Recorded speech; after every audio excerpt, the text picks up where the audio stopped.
So I'm glad you're all here. And introduce myself, my name is Andrew Stauffer. I'm product manager of Civic Technology, so working with open data in the hub. And I have some special guests with me today, Travis Hardy and Paige Fitzgerald, which are going to be talking about building a community and working with public-private partnerships. So I think just to kind of start off, when we think about developing and building an open data strategy, there's this concept that every city has aspirations for what it wants to be. It has goals. And some of these things are just very common, right? We want a safe city. Generically, sometimes it's a smart city, but how do we define that? Is it about cutting down carbon emissions? Is it improving some sort of electrical grid system? So we actually have to get a little bit more specific and try to nail down these goals that we want to go ahead and go after and how we're going to go ahead and improve our community. And a lot of the times these objectives get broken down into various initiatives. So some of the ones we see, again, based around police. So we want to go ahead and map crime. Our neighbors want to know about that because we want to provide a safe community. But maybe this also entails making sure that we have lighted bike paths. Maybe this also builds into initiatives around like Vision Zero, for example, where no pedestrian should be hit by a car, right? And as we put these different initiatives together and we're actually trying to focus our open data efforts, we start to realize that the focus of these efforts, it's really involving this larger community of people, right? So there's somebody in the city that's really passionate about this. And a lot of the times our experience in working with our customers is we found that open data is a lot more successful when we're trying to tack on with a mayoral initiative. And that's something that they've identified. This is how we can improve the community. That's how they got elected, right? And everybody in the community thought, yeah, this guy's right. We need to fix that. So we kind of band together behind that. And it's really getting to the ideas and concepts that when we do open data and we ask people, we're like, oh, well, I want to do more. What do you want to do? Like, we want better open data. No, you don't. You're going to chase your tail. Instead of just better open data, how about focused open data, or open data with a purpose? And so that's where we develop these different strategies behind it. So one of the ones that we saw in the plenary session on Monday that I really like to talk about is what Los Angeles did around Vision Zero. So they have their site already, so they label that as geohub.lacity.org. And from there, that's a little bit more of their general, hey, here's all the data, here's some things to discover, general data around the city. They had some focused applications, right? Because as Lillian mentioned, there was focus by the mayor on cleaning up the streets. So we saw repaving, fixing all these potholes. There was a Clean Streets initiative. How do we engage that community to start giving us some feedback? And from there, they said, hey, there's actually this other really big initiative the city's working on, which was Vision Zero. So what they did is they stand up and they create a new open data site just for this. So if we take a look at it, and we're from the LA site here, we know that we can scroll down and we can go ahead and see the Vision Zero site in action. So this is pretty impressive. It goes ahead and it loads. We have a dynamic map back here that we can explore. We're starting to see some goals that really kind of highlight the city's progress. Showing these different charts and actually being able to display progress over time is critical, especially when we're after some of these initiatives. How many times has an elected official been like, oh yeah, well, I accomplished this. Well, did you? Well, how about some numbers and some stats and some data behind that proves it? And so in this case, what the city can do is say, we're moving towards a safer Los Angeles. We're putting this site together, and we're just going to go ahead and blast our metrics up here. So people will actually start to see over time, are we improving, or are we actually not? Are we going in the wrong direction? So how do we, as an agile government, change our strategy to that and bring this back down and achieve Vision Zero? And then what Los Angeles did is they built specific applications that let you go ahead and explore some of this data. As GIS people, we're like, yeah, we've been building these applications for a long time.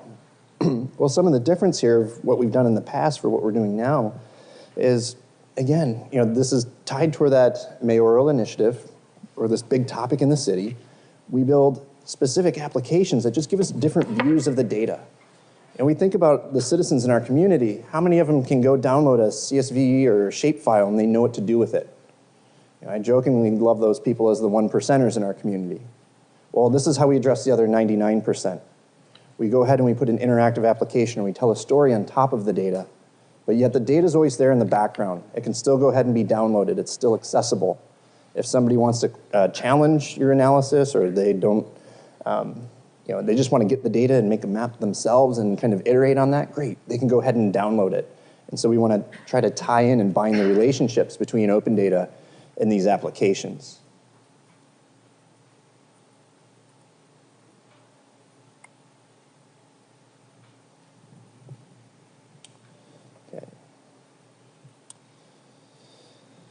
So another area where we start to see open data with a purpose, or kind of charging towards an initiative. And this was a big one that came out of the White House, and it was working with the Police Foundation.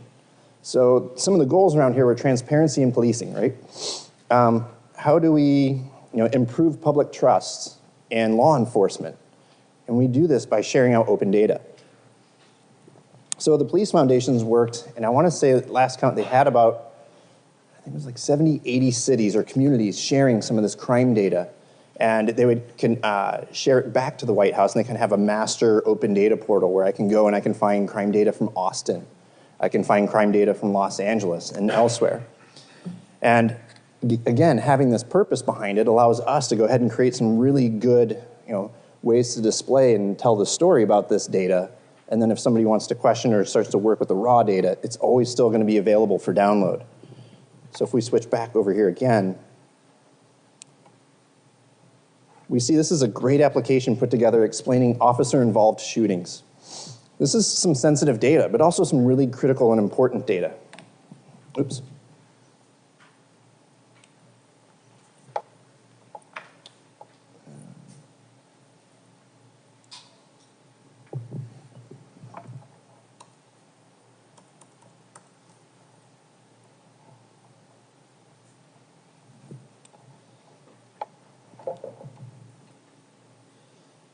I am not an AV master.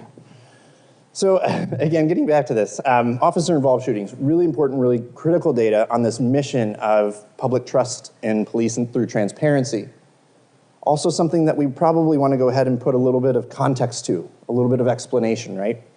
So in this case, we've taken this data around officer-involved shootings, and in Austin, Texas, we can actually see, what was the outcome of the event? We have a chart that kind of displays a little bit more here. It's telling me more information. This is actually an web ops dashboard that somebody went ahead and embedded into a story map. And what this allows me to do is then go ahead and click on, and now we can actually see from these same events, what were the officer characteristics? So was the officer male, female? What was the race or ethnicity of the officer? And then again, from these exact same events, what were the suspect characteristics? We want to put this information out there because, again, this trust is established. We want to try to say we're not focusing certain communities or certain ethnic groups within our city. This is really the police just doing their job. And then we can also start to explore different patterns. So, what's been happening at day, evening, is it going into the night? And then anything about location. So we really just use this app or this collection of apps as a really nice way to tell the story in front of our open data.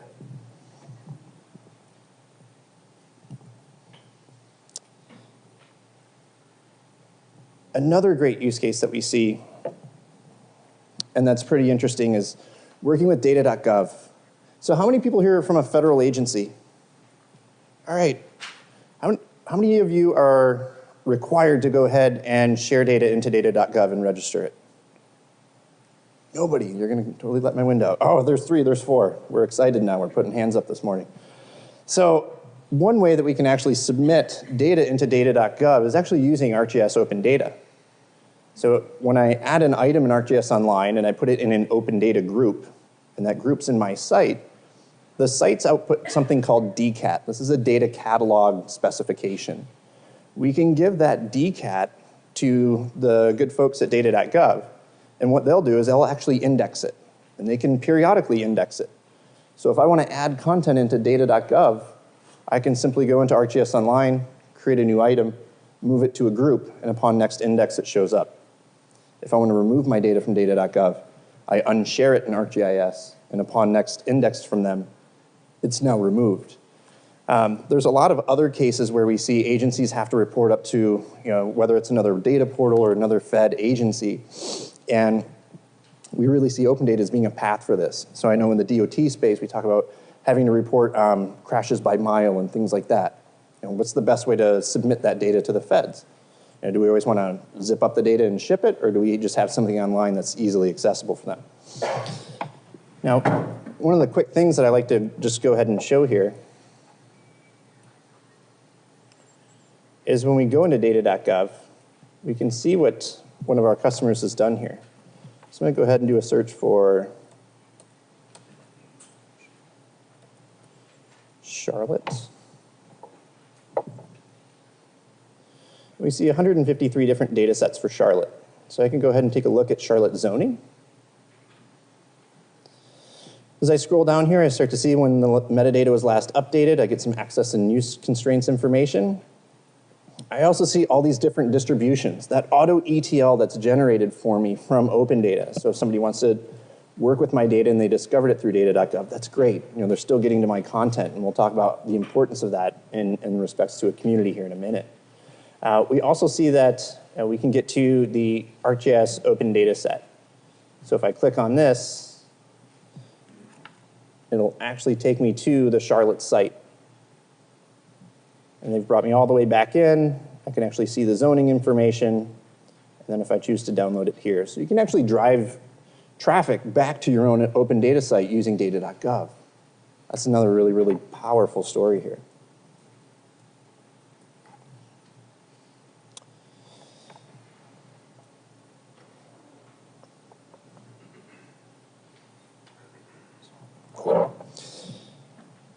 Now, the other part of this is we've talked about strategies of sharing some of this data. And if we put some applications in front of it, we really start to address that other 99% in our community, the people that aren't going to download the data. They still are interested in it. They want to interact with it. So we know that there's a couple different ways we can build applications on top of that, how people can come interact and work with it. But what about if we actually wanted people to download the data and do something unique, just not use our viewers? Well, we know that in civic tech space, sometimes we have hackers in our community. They want to get together, work on a problem, solve something. Not all communities are just full of high-tech people that have free time on the weekends. I can't even cut my own grass. So I'm running low on time to volunteer. But there actually is a huge user base out there for your data. And this is your K through 12 schools. So here in the United States, Esri actually provides ArcGIS Online to every single K through 12 school. So if we're one of the, whether we're a large community or a small community, this data that we're sharing out there, we can immediately tap into a big group that wants to go ahead and start working with it. They can start working and using ArcGIS tools to perform analysis and start solving some of these different problems and things that we see within our community. There was a really cool use case in this one in Aurora, Colorado, where they shared out business listings, and they had it up on their open data site. And a junior high decided to download it. They called every single business and asked them a simple question. Do you have Wi-Fi? They recorded all the answers, essentially created a Wi-Fi hotspot map for the city, and submitted the data back to the city. The city was grateful. They said, hey, this is great. And we didn't collect that attribute in our business listings. We're going to go ahead and put that back in our open data site for you. So this junior high rallied together and did that and contributed that content and that data back to the city. So that's one interesting use case there. But it gets into as STEM courses and curriculum is growing in junior high and high school. We have a bunch of free tools and you have a lot of amazing data.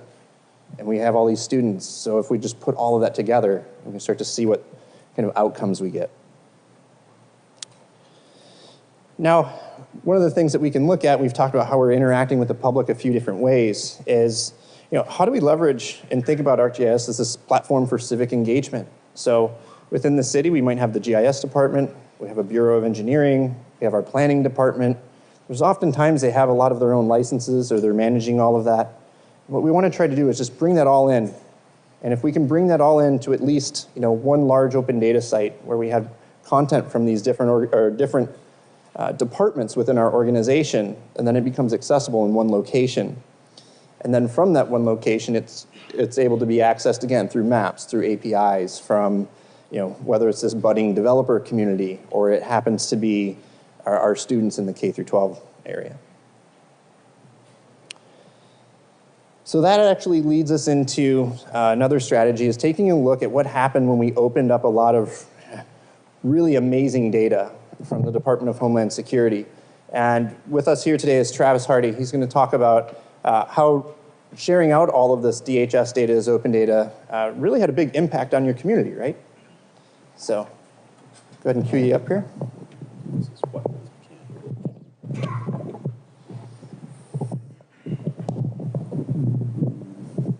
How's that? People hear me? Awesome.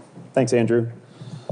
So as Andrew mentioned, my name is Travis Hardy. I'm actually the director of our geospatial practice at Ardent Management Consulting. So the first thing I have to do as a caveat is this talk is my talk. It's talking about the Geospatial Management Office at DHS's journey to open data. It is not the opinions and formal remarks of the Department of Homeland Security. So there, now we got that out of the way. And I think the next thing I want to do is just, as Andrew did, take another quick poll of the audience. How many people have heard of the Homeland Security Infrastructure Protection Program, HSIP? Okay.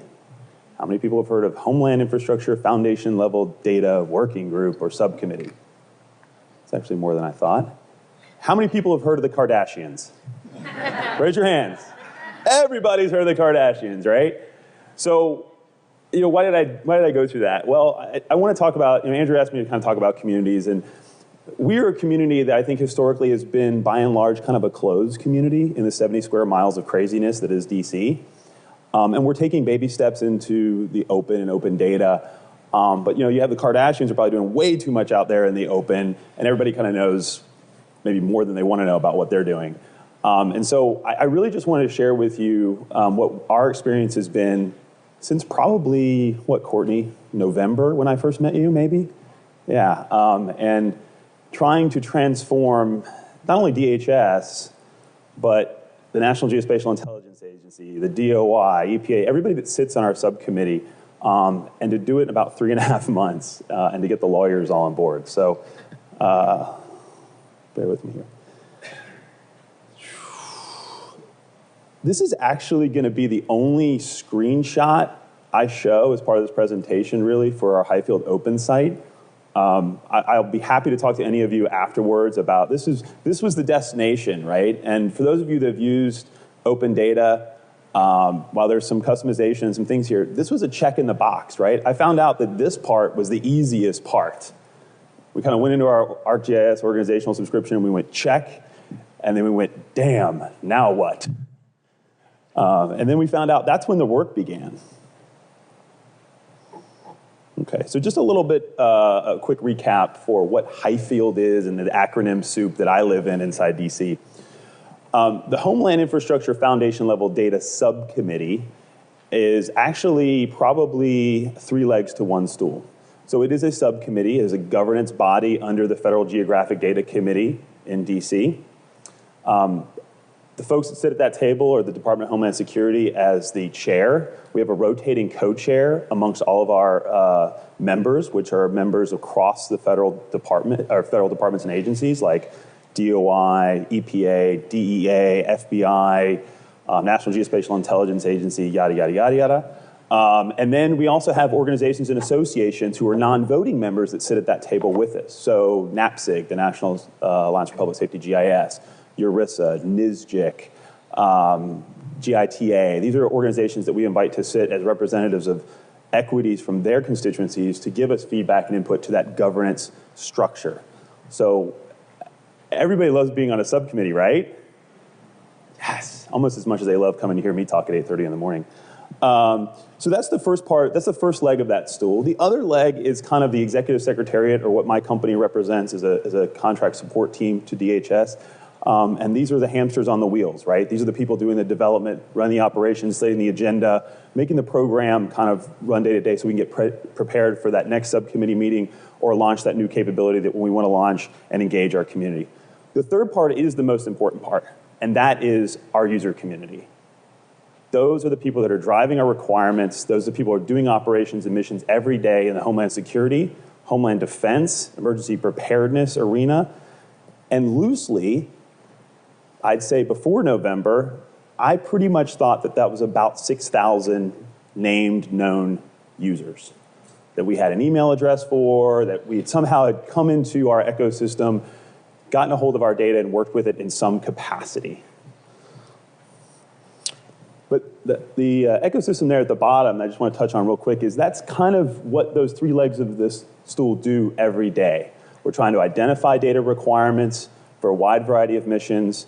We're trying to look across the landscape of the federal community and seeing if there's national level foundation data that exists to satisfy that. National, not just one state, two states. We're trying to find data sets that are national in scope or build those data sets in they're national in scope. And in some cases, we realize that that data may not exist in full completeness or consistency in the federal government or maybe amongst our state and local partners. So we actually work with our agencies in a kind of a pass-the-hat way to license data to help fill in those gaps. And then we inventory that data, we look to enable it. Now we've been moving to an online presence, which I'll get to in a second. And then we kind of start the cycle all over again, right? We archive it, we try and work on historically on an annual basis. We enter in our governance and feedback loops, and we work to optimize. Okay, so let me talk a little bit about our journey, which I think which will also expand upon how our community may have awakened to stepping into the open data world and kind of growing our community. For 15 years, this is what we sent around to 6,000 people in the mail. How many people still have a computer that takes a DVD drive? And this one doesn't, right? 570 plus data sets on 7 DVDs. And that's fun, right? Getting it out every year, pressing it to a gold disk, and the moment we pressed it to a gold disk, usually around April, sent it out the door, that data was stale. And every day after, it was getting staler, if that's even a word. And we lived in a box. We lived in our little, right after the tragic events of 9/11, this data set actually was only for feds. States would come to us, hey, I'm in the emergency operations center at my state. I get hit by a hurricane every year. Can we get your data? No, sorry. FOUO, federal only. And it really was, that's how it was. We lived in that post 9/11, sorry, data's gotta be secure, gotta be kept. But 275 of these data sets were already out there in the public open. That's where we sat for probably 5-6 years. And we opened up a dialogue with federal agencies, contractors, maybe those folks in the federal agencies you might have attended in the what was then called the Highfield Working Group. We opened up a dialogue with stakeholders that had a vested interest in this data set, whether they were data stewards, data users, people that were just hearing there's this good data out there that I can't get my hands on, right? We started having that dialogue, and that really took, I'd say, probably from about 2005, 6 through 2009 or 10. And through that dialogue, we actually made a little bit of progress. We ended up carving up a couple hundred data sets, and we realized, yeah, some of that data is open, but we want to make sure it gets to the emergency operations community, but we're not going to release it. We're DHS, we're NGA, we're the federal government. We're still this is a little bit touchy subject for us to just release data. And at this time, data.gov hadn't even been thought of yet. But that created HSIP freedom. So we put some data online, allowed trusted end users like state and local fire departments, emergency operations centers, fusion centers to log in, download these data shapefile by shapefile. But again, annual snapshot of data, stale, put up on a website for download. But it was a step in the right direction. So now I fast forward to kind of where we began our journey in November, right? The Highfield Executive Secretariat program was transitioning from NGA, landing inside the Department of Homeland Security, where I worked for about way too long, like 9 years. And we sat down as both Homeland Security and NGA, as well as some of our very close subcommittee members, and we said, this has got to stop, right? We have computers that aren't even coming out with DVDs. We're sending DVDs all across the country. We know that they're going to certain people, but we don't know how the data is being used. We're basically only doing one annual feedback session a year to help improve the data. We've got to do it better. And at this time, I ran into Courtney, Andrew Turner, some folks at the Esri, and we kind of got exposed to some of the power and capability that already existed with the open data portal. And I basically went to the Department of Homeland Security Geospatial Management Office, the GIO there, David Alexander, and said, I think we can do this.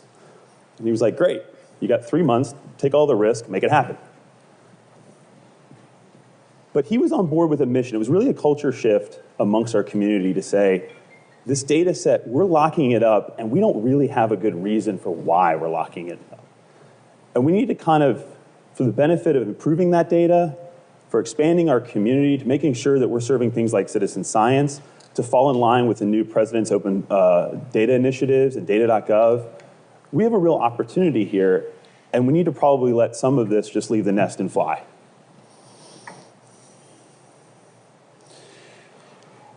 So a little bit more about that journey, kind of the main takeaways from steps 3 and 4, right?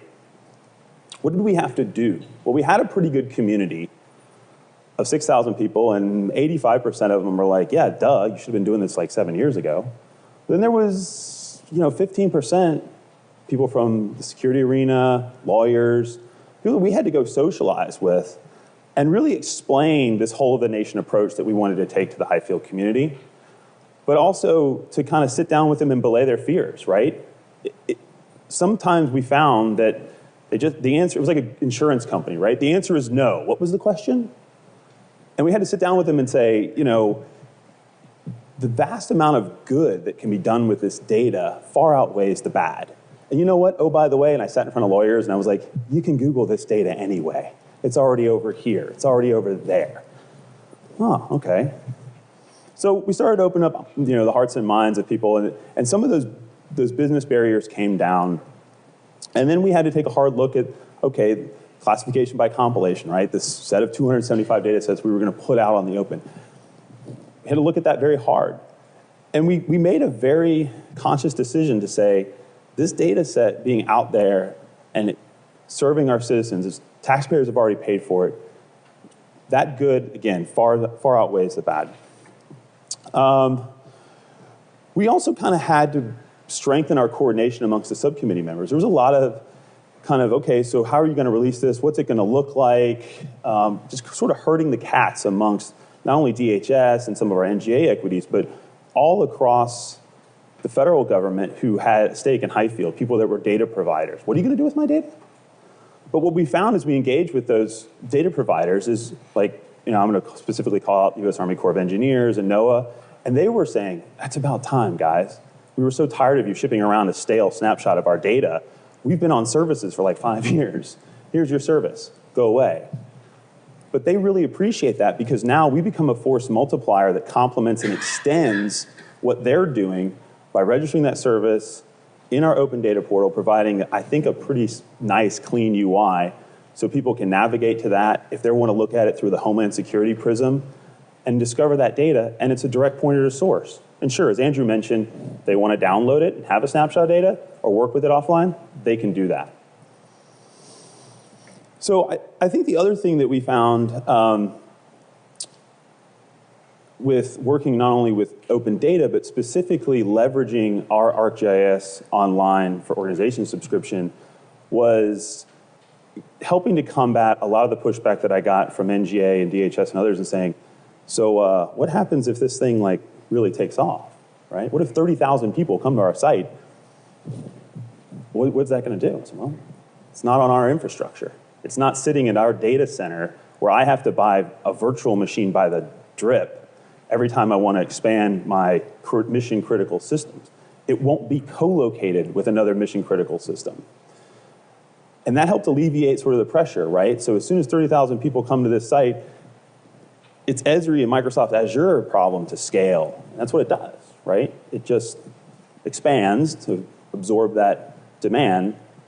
And then we don't really have to worry about that from a DHS perspective. Now, that is thanks in part to a very good investment by the Department of Homeland Security and an Esri ELA, I will say.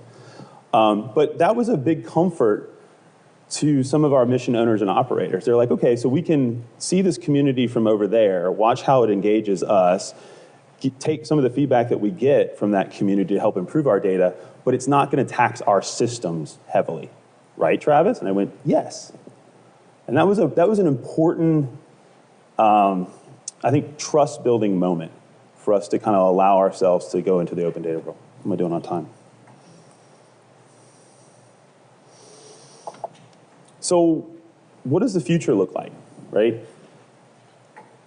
We have built Highfield Open, again, sitting on Open Data Portal and the DHS ArcGIS online subscription for organizations. And we're working, and we rolled out at the National Security Public Safety Summit, Highfield Secure, which is another data portal that's sitting in our portal environment, where now we're going to put all 576 of those data sets for our mission owners and operators behind a firewall, a portal, and a login, and we're going to maintain that balance. We're going to work anytime a new data set comes into our community.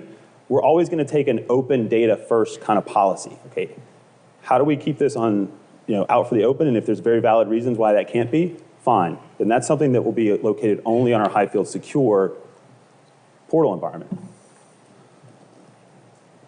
The next thing we want to do is make sure that we have very strong reasons and enumerate those reasons for our subcommittee members and why we're making that FOUO and reevaluate it consistently, right? I can't tell you how many times when I ran to the lawyers, I ran to programs, it's like, this data is FOUO, that's one I'm working with right now, it's fire stations. We drive by, why is a fire station FOUO? There may be some attributes that could be sensitive, but, well, I don't know, it was just always FOUO. All right. But who said that? Why? So we're really working to try and, at least if there is a valid reason, let's document it, enumerate it, and then tell the community in a trusted and transparent way why we're doing that. Or let's kind of break off the attributes and say, hey, you know what? Fire station, address, location, telephone number, that's public stuff. Here you go. Maybe some of the other attributes do need to be kept over and secure, but we want to be able to have those conversations in a smarter way now, as opposed to just labeling a DVD, FOUO.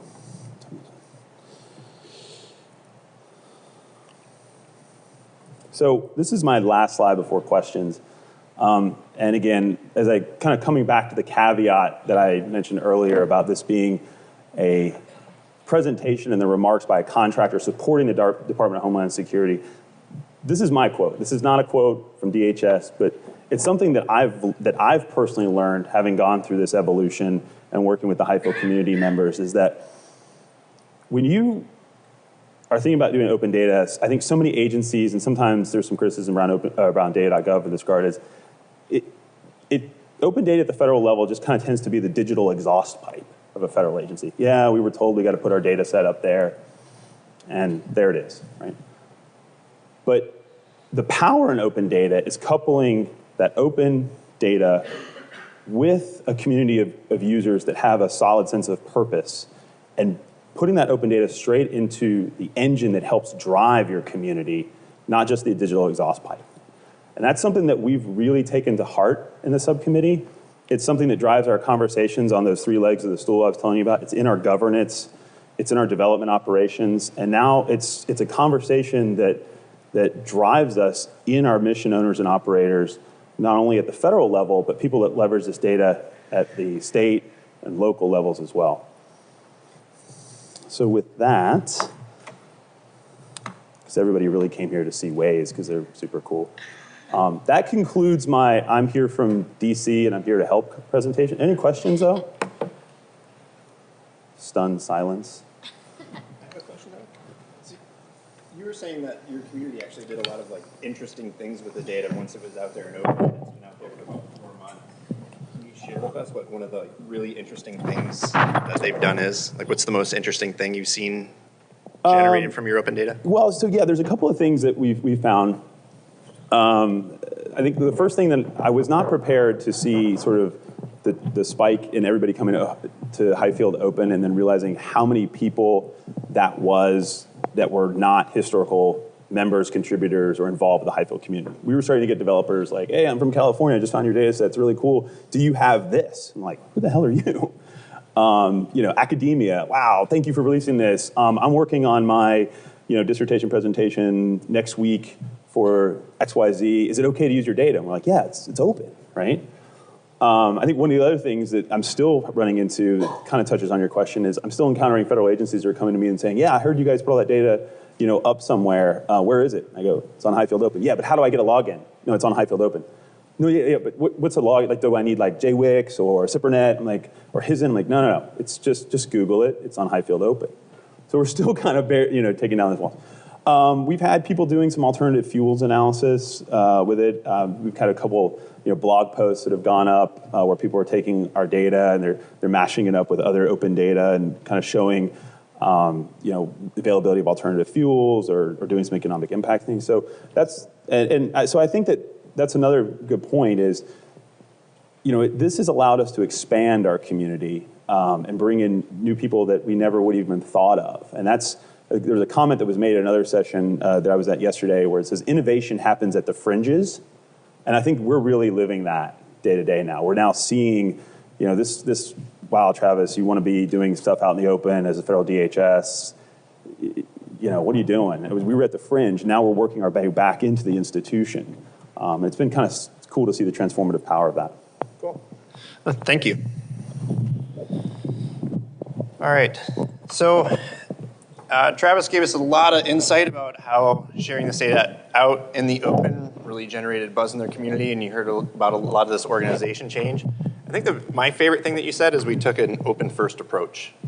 Like, hey, we have a data set, why don't we just put it out open right away, and then figure out the reasons why not. So right. I think that leads to a lot of success. All right, next I want to go ahead and introduce Paige Fitzgerald. She's going to talk about public-private partnerships and some of the work that we've been doing with Esri and Waze over the last year. Paige.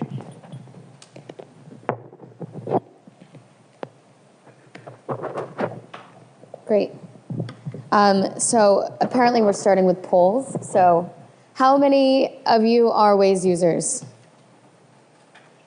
Okay, we've got a few new users in the audience. But Andrew and Tyler talked a lot about how sharing data as open data can help increase accountability and build trust with your communities. And I am here to talk about how sharing data through an engine that drives your community, as Tyler said, such as Waze, can also further that mission of building trust with your citizens. So at Waze, we partner with governments around the world to get data to motorists exactly when and where they need it. And we call it the Connected Citizens Program. Fancy name for a simple data exchange, but I am going to tell you a little bit about Waze for those of you who are not yet users, and then tell you about the program and give you some examples about how our government partners are using the data from Waze that we share back with them to have an impact locally. So first off, what is Waze? We are a free crowdsourced traffic and navigation application. Our mission is to save 5 minutes every day for every driver who drives with us, and we operate all around the world, 42 different languages. We are owned by Google, but we operate entirely independently. So that goes down to our routing algorithm, traffic data, everything is siloed. So how do we get our data? A couple different ways. First of all, anytime a user has the application open on the phone, we ping that phone every couple of minutes. So we know what road you're on, what direction you're heading, and how fast you're going. Of course, we store that information. We have average speeds for every segment, for every time of the day, every day of the week. But the real magic of Waze is in crowdsourced information. And users can input data into the application, all hands-free, such as congestion, crashes, hazards on the road, missing signs, potholes, police officers, etc. So we combine all these data sets into a very dynamic routing algorithm to to take users around congestion, crashes, hazards as they occur. Just a couple stats. We have 50 million monthly active users globally. Those are people who use us every month. And the Waze is built on an active community of map editors, over 360,000 map editors around the world, who make sure that the maps in their backyard are up to date within the app, and we update all of our base layers on a weekly basis. Of course, I wouldn't be speaking to civil servants, government workers, contractors if I didn't talk about safety. We are an in-car mobile application, but we recognize that our continued success is bent upon being seen as safe to operate in the vehicle. So we can operate entirely hands-free, entirely through voice activation. And we've actually innovated in this space a little bit so that we can actually block the texting functionality when we detect that the phone is moving at the speed of a vehicle. So users have to click through stating that they're a passenger. Of course, we're not there to police this, but it serves as a reminder to our users to please use the application as we intend them to use it, which is docked and through the hands-free activation, much as anyone would use a traditional in-car GPS device. Also, users receive alerts as they drive about upcoming hazards or police officers on the side of the road. So that not only gives people enough time to be able to move over and avoid those obstacles safely, but it also aids compliance with move over laws. We've added a functionality, to those of you who are Waze users are probably aware of this, that you can send your ETA as you drive to anyone who's listed as your friend within the application. So one of the reasons why we added this feature was to try to reduce some of the most common reasons for texting when you're driving. So you send your ETA, you don't have to update as your ETA changes, as you get stuck in traffic. Whoever you share your drive with can actually view your drive in real time and know exactly when you will arrive. We've also had a couple of safety campaigns because this issue is so important to us. This is an example you see up there working with Vision Zero. We worked with Vision Zero campaigns in Boston, DC, New York, LA, San Francisco to educate our users about some of the most dangerous intersections as defined by those Vision Zero campaigns within the city. So if one of those intersections was on a driver's route, they would receive a notice at some point before they arrived at that intersection when they were fully stopped, reminding them to drive safely at that particular intersection. We're always looking to innovate in the space. If anyone has any ideas, we'd love to talk to you about that. Okay, more about our data exchange program, the Connected Citizens program. We now work with over 75 partners around the world. These are mostly DOTs, but also include some emergency response, some tollway authorities, public transit agencies, law enforcement as well. It's a two-way free data exchange. Pretty simple. We get data from governments. Mostly what we care about are closures. You can imagine that closures are pretty powerful for a navigation application, but we also get some incidents, construction, crashes, and some other data sets that are mostly focused on the new features that we roll out. So we recently rolled out a speed limit feature. We worked with our government partners to get a lot of that data. We rolled out a feature in LA to avoid some dangerous unsignaled left-hand turns. We worked with the city of LA on that data, et cetera. What do we do with this data? Well, we make it live to our users. I am from Boston, so pardon the home team plug, but this is an example from the New England Patriots Super Bowl victory parade in Boston. And this is an example of data that we got from the city of Boston and gave to our users in real time. So we listed the closures in the application, we listed the closures on our live map, and we sent out a notification to users before their commute, telling them to expect unusual traffic and plan their drive accordingly. All of the other data sets we get from government partners, we also make live within the application. So think of this as a way to get information out to users in your area within the applications that they are already using. In exchange for the data that we get from our government partners, we share real-time information back with them. Waze is focused on the community, and we believe that it is our responsibility to give back to that community. So sharing data with governments is one way that we can do this. We share real-time user-reported incidents, anything that a user can report through the application except for police. We share hazards such as missing signs, potholes, car on the shoulder of the road, crashes, etc. And we also share system-generated traffic jams. Anytime we detect the speed on a segment is below average for that segment, that time of the day, that day of the week. No personal user information. This is all anonymous. We don't share any user photos, user names, etc. We have built a flexible infrastructure to be able to work with both high-resourced and under-resourced partners. So, of course, we prefer to work with a real-time feed, but we can also make tools available to our partners to both input information to us and also to visualize the data that we share. Of course, everybody in the room has access to geospatial tools through Esri, and we do work closely with Andrew to implement this data exchange with some of his clients. This is an example of what we call our traffic view portal. This is just how we make data visual to partners who may not be able to ingest a feed into their existing infrastructure. So it just shows a live map on the right, and then origin and destinations inputted by our partners. Then along any of those routes, we surface any real-time user-reported incidents, and we also share the Waze ETA from that origin to destination. I want to give you a couple examples of how our partners are using this data in their local community. So the three main use cases. The first is integrating our data in real time into existing management operations. The second is using us as a communications channel to give targeted messages to users. So in addition to sharing data out, if there's a particular message that you need to get out to motorists in your area, we can serve as one of those communications channels. And the last is storing our data, analyzing it, and developing some data-driven insights. I'll go into detail about all three of these.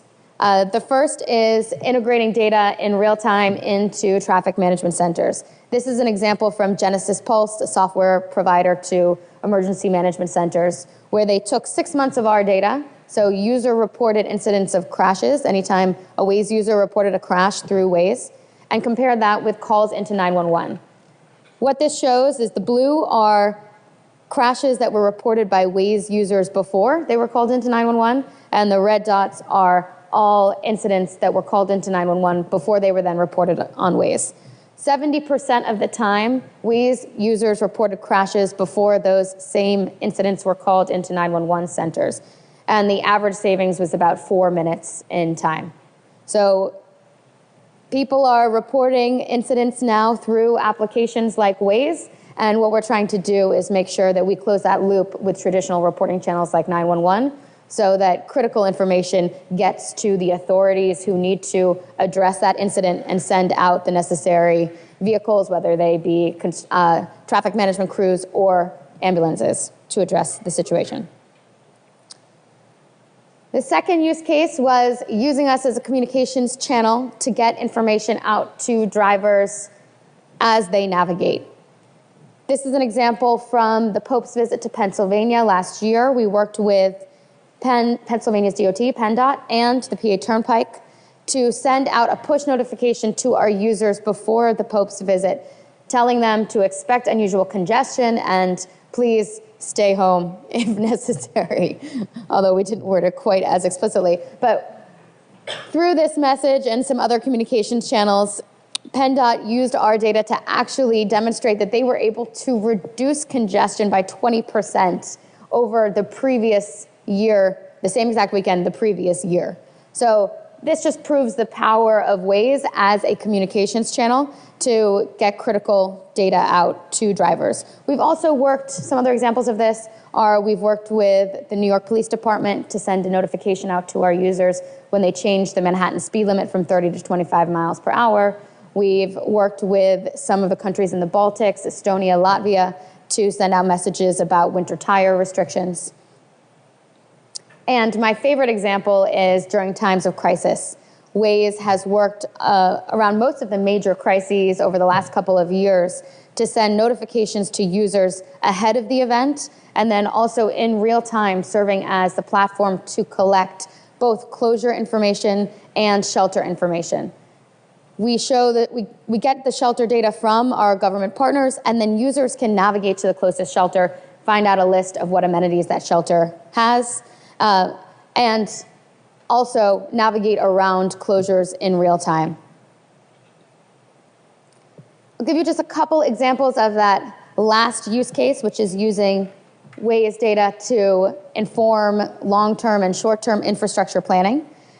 This is an example from the city of Boston where they used Waze jam and congestion information to identify a couple of traffic-prone intersections in the Seaport district. They then adjusted the signal timing at those intersections and were able to use our data to demonstrate that they had reduced congestion by an average of 18% month over month within the Seaport district. I'll leave you with just a couple other examples of how we are working with some government partners. First, Washington, D.C. is taking our pothole feed, or just pulling potholes from the feed we're giving them, and incorporating those into their annual Pothole Palooza initiative, where they commit to fixing all of the potholes in the city during, I think it's the month of March. We're working with KYTC, Kentucky's DOT, to ingest a real-time snowplow feed. So during storms, users can open Waze and see where all the snowplows are. If they're not plowing their street, they're still working. We're working with the city of LA to try to reduce peak congestion times by sending targeted messages to our users, such as, we know you normally leave at 8:30. If you leave 30 minutes earlier today, you'll save 20 minutes in your commute. And the city of Boston is using, anytime a Waze user reports car on the shoulder of the road within the city, and those of you who've driven in Boston know that there are no shoulders, so this is actually double parking, to create a heat map of the areas that are prone to double parking and target those for move along initiatives. One of the things we are most proud about is creating a community of our partners. We bring our partners together for summits. We have an online forum where partners can interact. Frequently, governments around the world are dealing with some of the same problems. And as Andrew knows, having somebody who's already solved those problems talk those through with you can be very beneficial. So we bring our partners together to discuss challenges they face in both ingesting our data, using it throughout their agencies, and also identifying fragmented data sets, aggregating them to meet some standard, and sharing that data with us and also to the public at large through open data portals. So where do we see this program going? First of all, we have a model that works. This program is a win-win both for Waze, because we get data that's really relevant to our users, and for governments. We're giving data away for free that governments previously haven't had access to. So we're looking at scaling this model to an area near you. So my colleague Adam is in the back. If you want to talk about how you could potentially join, we'd love to work with you. Also, we are always looking at expanding into more data sets. How can we continue to get data from governments that would be useful to our users?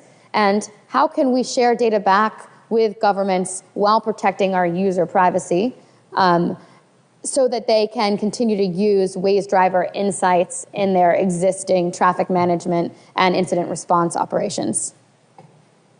Along those lines, we are looking at working with our current cohort of partners to develop deeper use cases to demonstrate the impact of public-private data sharing and the impact of crowdsourced data.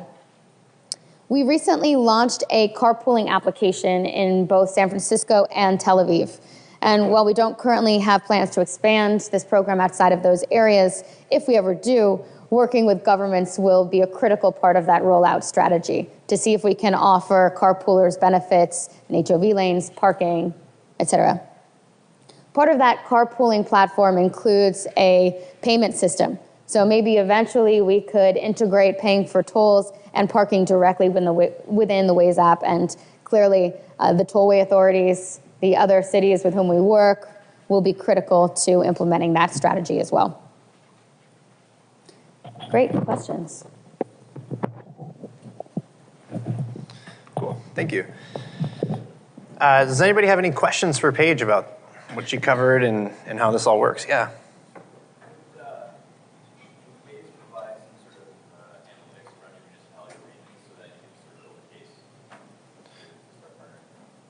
I really hope that we'll be able to do that sometime soon. Unfortunately, we're still a consumer-facing application, and like any any company that classifies itself still as a startup, we have limited resources. So unfortunately, we have a very lean team running this program, and I haven't been able to secure any resources to be able to do any of that analysis from our partners. That being said, all of our partners who have done analysis with our data have made those processes open to our partner community and are very willing to share the different ways that they use our data so that other partners can implement it easily. I do hope this is I will be able to offer those services to our partners in the near future, but can't make any promises. Do you have anything to add to that? Yeah, I think as far as how the community aspect goes, so within the Connected Citizens program, there's a summit that gathers twice a year. And what the interesting piece starts to become is, somebody's running some tools against this data. The data is the same schema, whether we're talking about, Austin, Texas, Montreal, somewhere out in, Brisbane, Australia. It's the exact same schema. So these same tools work against it. And we're actually doing some things here at Esri on how we can start to work with that data and help you glean some insight and analytics out of it.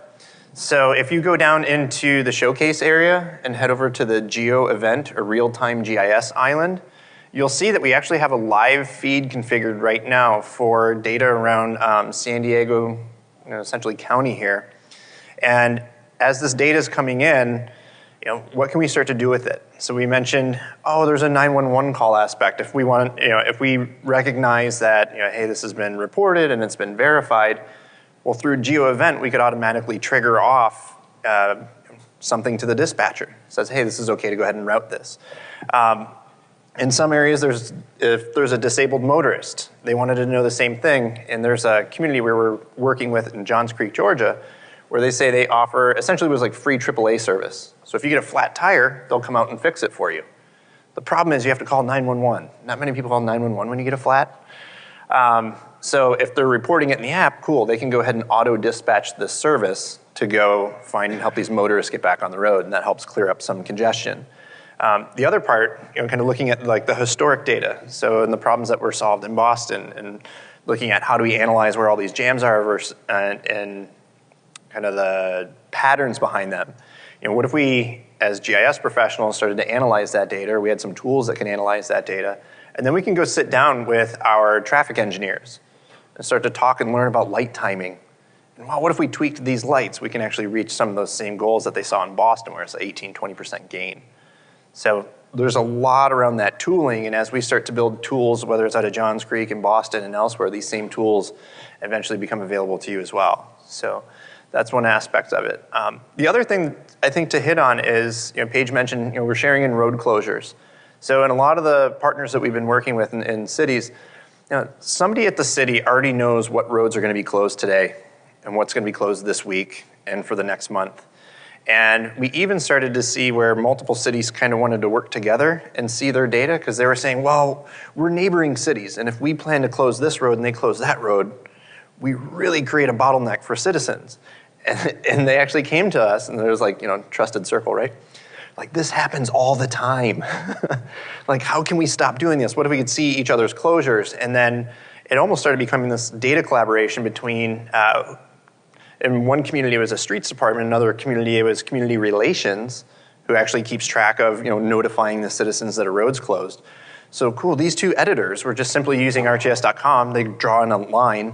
Oh, cool, I can see what they put in over here and what we put in over here.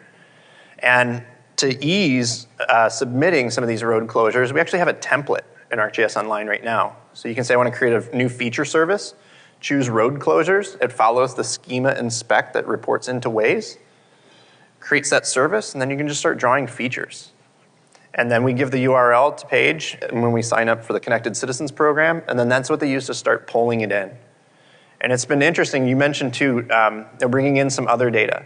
So Johns Creek got really excited where they started sharing in the road closures, and he's like, what about business listings? He's like, in my city, they have to apply for a license to do business within our city limits. This is updated every 30 days. Will you guys take it? And in one of our partner summits, they kind of looked at each other and said, all right, let's figure that out. Like 3 months later, 4 months later, they're like, okay, we figured it out and we're now importing your business listings all the time. So every 30 days, they'll rerun it. And Johns Creek actually sees this as sort of an open data strategy towards economic development. So if there's a new, let's say a little like coffee shop that opened up, excellent. We have their business listing, we put it into Waze, somebody goes to use that application, hey, coffee near me. Oh, hey, there's this coffee shop over here, I'm gonna go there. They actually provided this service, almost like a geospatial SEO to help their own community. So, cool. Yes? I don't know if I'm repeating the question, but do you have metrics to tell us how many users are in our community? Not partners, but users. Yeah, we give that data away on a metro level. So I can share metro level statistics with you. Probably not off the top of my head, but I can look it up. Yeah, it'd be good to look at. Yeah. How small do you reasonably scale? We're in a town in Alaska where 4 cars at the stoplight is a traffic jam. People are still concerned about traffic, but so far you've been talking major metros. I think this is a question for my colleague Adam in the back. Adam, would you be willing to work with a small town in Alaska who has, 4 cars? Well, that's hyperbole, but still, yeah. No, there's 6 cars in town. Yeah, you know, I've got a car set up in the back over here, so I've got a car at the end, we're shooting the one at the top. Okay, thanks. Good question. Anybody else? Yeah, no, we have a shameless plug. Go for it. So just one shameless plug. The Highfield community, we've been able to hijack a room 29A and B. If you don't have lunch plans today and want to come kind of talk with our Highfield team, they're all here. Please come by 29A and B at noon to 1. We're just going to be kind of hanging out in the room. Not really formal remarks, but we're going to be answering a lot of questions about our data. You can kind of touch and feel Highfield Open right there, and also see a demo of Highfield Secure for anyone that's interested. So just kind of want to throw that out there. Oh, that reminds me, Adam has a plug for us as well. Adam, when and where should we tell people to meet who are interested in learning more? Yeah, sure. I'll be in the back here and outside this room right after this session. Have a meeting around like 10, but between then, happy to talk. And then if they wanted to come later tonight? Yeah, and then later tonight, we're going to have a happy hour, I believe, at ArcGIS, top of ArcGIS. So feel free to swing by with super informal drinks if you guys want to chat a little bit more. Starting at about 7? Probably 7:30. 7:30. Great. Perfect. Thank you.